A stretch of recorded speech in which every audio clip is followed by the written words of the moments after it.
آج ان لوگوں کے لیے میں وظیفہ بتاؤں گا جو مرضی کی شادی کرنا چاہ رہے ہیں، رشتہ توڑوا دیں، کسی کی منگنی توڑوا دیں۔ مرضی اور ہوتی ہے، خواہش اور ہوتی ہے، اور انا اور ہوتی ہے۔ جائز محبت کے لیے، جائز رشتے کے لیے، عشاء کی نماز کے بعد کہ 21 روز تک آپ نے یہ وظیفہ کرنا ہے۔ کمال دیکھیے کہ آپ کی جو مرضی ہے۔ السلام علیکم ناظرین، گزشتہ ویڈیو میں ہم نے سب سے زیادہ جو پوچھے جانے والا دوسرے نمبر والا موضوع تھا اس کو ڈسکس کیا۔ آج ہم کریں گے پہلے نمبر والا موضوع، اور وہ ہے مرضی کی شادی۔ جی ہاں، کیا مرضی کی شادی ہونی چاہیے، نہیں ہونی چاہیے؟ جن کی نہیں ہو رہی وہ ایسا کیا کریں کہ ان کی مرضی کی شادی ہو جائے، یہ جانیں گے سید محمد علی زنجانی صاحب سے۔ آج زنجانی صاحب کچھ اور بھی بتائیں گے آپ کو، وہ کیا ہے وہ انہی کی زبانی جانتے ہیں۔ بہت شکریہ بخار صاحب آپ کا۔ مرضی کی شادی ایک ایسا پاکیزہ رشتہ ہے کہ جس کے اندر پروردگار نے بڑی برکتیں رکھی ہیں کہ میاں بیوی ایک دوسرے کا اوڑھنا بچھوڑنا ہوتے ہیں، پھر ایک نئی نسل جو ہے اس کی پرورش ہوتی ہے۔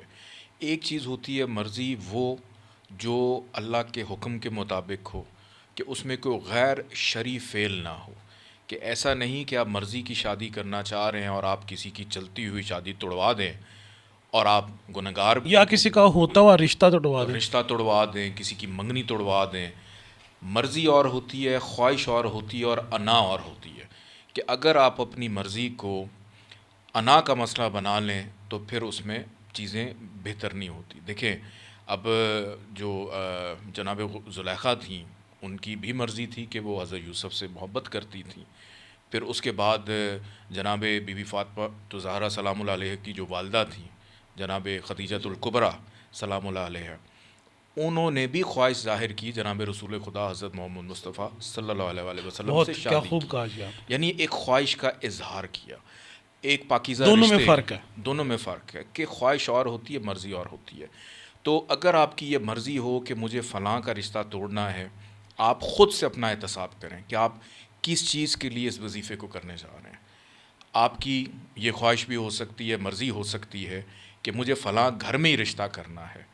پھر آپ کی ایک مرضی یہ بھی ہو سکتی ہے کہ میری شادی ہو لیکن ایک ایسے انسان سے ہو جو مخلص ہو، دیندار ہو، وفادار ہو، محبت کرنے والا ہو، اور میرے دکھ درد کو سمجھنے والا ہو، کہ شادی کے بعد مجھے احساس محرومی نہ ہو، مجھے احساس تنہائی نہ ہو، کہ میری طرف توجہ بھی رہے اور میری توجہ اس کی ایک اچھا انسان مل جائے۔ ایک اچھا انسان رہے۔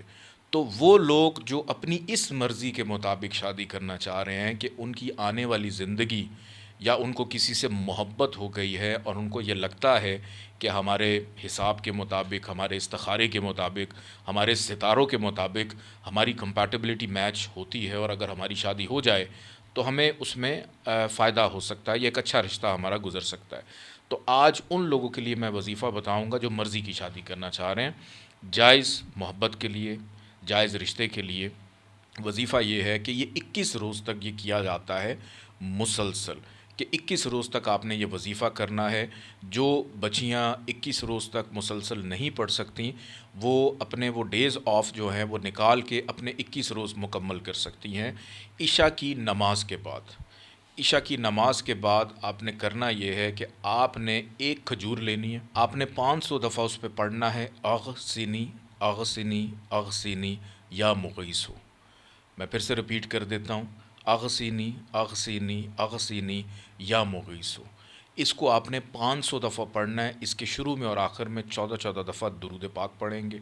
پڑھنے کے بعد اس کا ثواب ہدیہ کریں بی بی فاطمہ زہرا سلام اللہ علیہ، ان کے وسیلے سے دعا کریں اپنی مرضی کی شادی کے حوالے سے، اور وہ جو کھجور کا ایک دانہ ہے اس کے اوپر آپ نے دم کر لینا ہے۔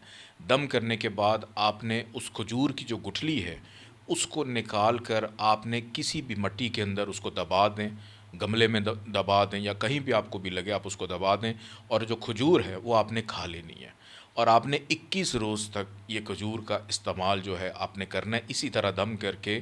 اور میں آپ کو مزے کی بات بتاؤں کہ یکم ذی الحج بھی آنے والی ہے، وہ دن آنے والا ہے جس دن جناب بی بی فاطمہ زہرا سلام اللہ علیہ اور جناب مولا علی علیہ السلام ان کا عقد ہوا تھا کہ اگر آپ اس کو یکم ذی الحج سے بھی شروع کریں، ویسے تو آپ کبھی بھی شروع کر سکتے ہیں، اگر آپ کو بہت جلدی ہے تو آپ ابھی بھی شروع کر سکتے ہیں اس ویڈیو کو دیکھنے کے بعد، لیکن اگر آپ ذی الحج کی پہلی کا چاند آپ جیسے ہی دیکھیں اسی روز آپ بیٹھ جائیں عشاء کی نماز کے بعد اور اس کو شروع کر دیں، اور پھر اس کے بعد آپ کمال دیکھیے کہ آپ کی جو مرضی ہے اس سے بھی بہتر توقعات کے مطابق پروردگار آپ کے لیے جیون ساتھی کا انتخاب کر کے آپ کے سامنے رکھ دے گا اور آپ کے لیے آسانیاں ہوں گی۔ بہت شکریہ۔